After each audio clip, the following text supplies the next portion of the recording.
Good morning, Nighthawk Nation. My name is Robert Larson, your anchor for this week, and welcome to the very first HPS upload of the year, where we upload the latest news for you to download. Here at Hettinger Public School, we challenge all to meet their academic and life goals while inspiring lifelong learning. Please stand to say the Pledge of Allegiance. I pledge allegiance to the flag of the United States of America, and to the republic for which it stands, one nation, under God, indivisible, with liberty and justice for all. And now for some short stories. Last week, 123 Hettinger students and staff took in 2 days of hands-on career exploration at the T4 event held in Bowman, ND. T4 exposes students to career opportunities in trades, tools, torque, and tech. Students gained insights into several diverse occupations and discovered new interests and opportunities in the world of work. Industry leaders and technicians gave tomorrow's workforce an up-close look at the inner workings of industry. Mrs. Olson stated, "Thank you to all the Hettinger 7 through 12 grade staff for helping me make these days possible for our students. I truly appreciate all you do in our community, in our education community." In Mr. Kohler's leadership class, students collaborated on a big project inside the big gym. Together, they crafted an impressive painted sign designed to clearly mark a designated area for parents. In the STEM lab, 6th graders engaged in a project to discover which soap creates the largest bubbles. The exciting outcome? Bubble bath soap emerged as a champion. Mr. Gaumont provided an enlightening lesson to our 7th graders on data collection techniques and various species in the pollinator garden at Mirror Lake. They also learned that the temperature of the freshly mowed lawn was 10 degrees higher than the soil temperature. Now for breakfast and lunch this week. Monday, for breakfast, it was bagels and cream cheese, and for lunch, it will be corn dogs. Tuesday, breakfast is going to be waffles with rope sausage, and lunch will be chicken Crispitos. Wednesday, breakfast will be the also delectable breakfast sandwiches, and lunch will be grilled cheese with soup. Thursday, breakfast will be breakfast burrito, with lunch being pizza sandwich, and finally Friday, breakfast will be cinnamon twists, with lunch being beef and bean burritos. For some quick announcements, silent reading will be 5th period this week. Be sure to bring a book. If you are having issues logging into your Microsoft Teams, be sure to see Mr. Janikowski to fix that. Next Wednesday, October 4th, the video production class and stream team members will be heading to Bismarck on a field trip to explore broadcasting at BSC and KFYR. With a few seats still available, talk to Mr. Janikowski if you would like to come with. Now, let's go to this week's story about new staff and things at HPS by yours truly. This year at HPS, several new staff were hired. This includes teaching and paraprofessional staff. Let us interview some of these staff members and see what their thoughts are. First, let us begin with former teacher, now teacher once more, of the elementary special education, Mrs. Stecker. So, I know you were retired for a couple of years, but why did you decide to come back? I decided to come back because there was a necessity for an elementary special ed teacher. And I realized it wouldn't be fair to any of the students that needed a special ed teacher to go without or to place that burden on to the junior, senior high special ed teacher. And I guess because it was a necessity, they needed me back. Whether or not they wanted me, they got me. And what do you enjoy about working with the kids? I enjoy watching the light bulb go on. I enjoy watching kids try to problem solve and work with each other on problem solving. I enjoy watching coworkers work with the students and learning just different ways that they all can help each other learn and make their day, the students' day, the teacher's day, our days better. Now we speak to Mrs. Campbell, who works in the elementary special education department as a paraprofessional. So why did you decide to work here at HPS? Well, I guess honestly, this is my 6th year here at HPS, but it kind of appears that I'm a newbie here just because I come back full time. So I love the students, I love the atmosphere, and I just missed not being here full time. The last couple of years I've subbed only, and so I guess it was just time to come back. And then, what do you enjoy about working here? I guess, like I said, the kids. I miss the kids, and I love working with kids, so that was probably my main drawback, was to come back and work with the kids again. Next is Mrs. Buckmeyer, who works in the high school special education department as a paraprofessional. So why did you decide to work here at HPS? Well, my old job, I used to work at the assisted living, and I did night shift, and they were 12-hour shifts at a time, so this is way better hours, and I enjoy working with people. And what do you enjoy about working here?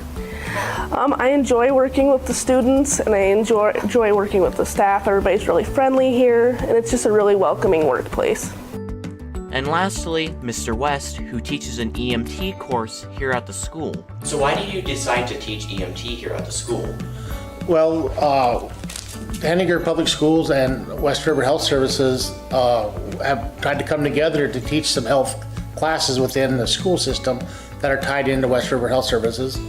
And I teach EMT class in general as an instructor for the state of North Dakota.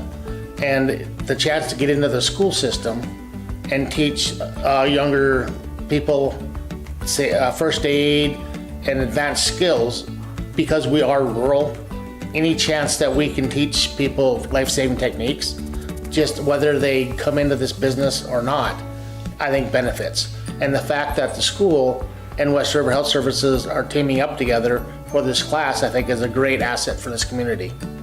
Hopefully, you now have a better understanding of the new staff and the new EMT course offered here at the school. Thank you for taking the time to watch this school news story, and a thank you to the staff for taking the time to let me interview them.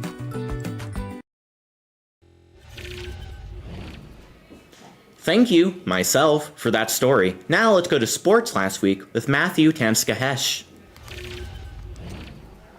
Thank you, Robert. And the Nighthawks did do pretty good last week, I would say, although we did have some struggles, but we mostly came out successful on top. Now let's go look at these scores so I can show you.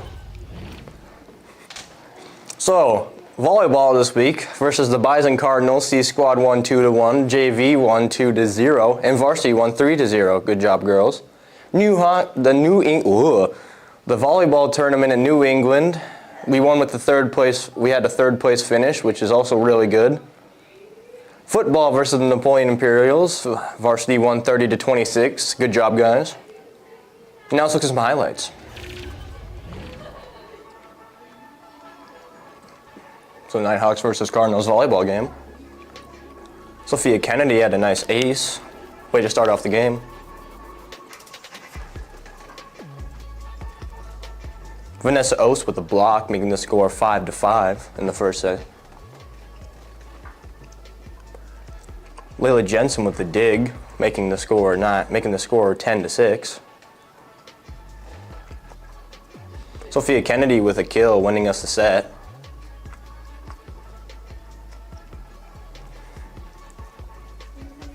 Shane Anderson with a block to start off the to start it off with, giving us a point, making the score 0-1. Vanessa Ost with a kill, evening out the scores in the second set. Monica Morris with a kill, winning us the set yet again.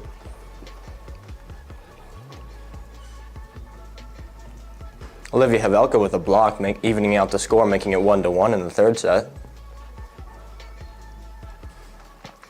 Vanessa Ost with a kill, making the score 12-6 in the third set, or 14-6. Layla Jensen with the kill, winning us the set and the game by that measure, I suppose.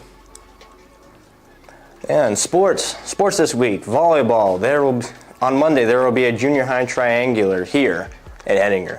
Tuesday is a junior high match versus Lemon. That is also a home game. There's also a C squad, junior JV, and varsity versus Hazen. That's away. Thursday is JV and varsity match versus New England. That's a home game. Saturday is a C squad tournament. That's also at home. And a junior high tournament in South Hart. Football this week is Monday JV versus Beach away, and Monday versus Harding County away. Friday is a varsity game versus Grant County. That's a home game. And cross country, Monday there's a varsity meet in Lemon. And now back to Robert. Thank you for that sports update, Matthew. Now let's go to Madeline Nass with some weather. All right, so for weather this week, on Monday it's sunny with some areas of low clouds with a high of 72 and a low of 46. Tuesday, sunny with some breezes in the afternoon with a high of 70 and a low of 48. Wednesday, mostly sunny with a little clouds with a high of 75 and a low of 49. Thursday, cloudy with little to no sunshine with a high of 73 and a low of 48. Friday, mostly cloudy with a storm with a high of 73 and a low of 46.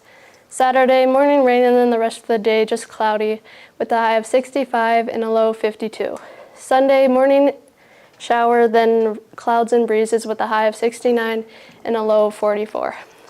That's all for your weather this week. Back to Robert. And thank you, Madeline Nash, for that weather report. We would also like to thank Francis Gonder, our producer, for helping us make today's broadcast possible. And that's the very first news broadcast of the year. Thank you for tuning in to the HPS Upload, where we upload the latest news and downloadable content for you to enjoy. If you like this broadcast, be sure to destroy the molecular bonds on that like button, and be sure to subscribe to the HPS Stream Team and ring-a-ding that bell for weekly updates on school news, podcasts, sports, and community streams. We will see you next week, Monday at 9. Make sure you stay at our games. Please refrain from using bad language, no yelling at refs, coaches, and players. Make your yelling positive, because you can't cheer if you're not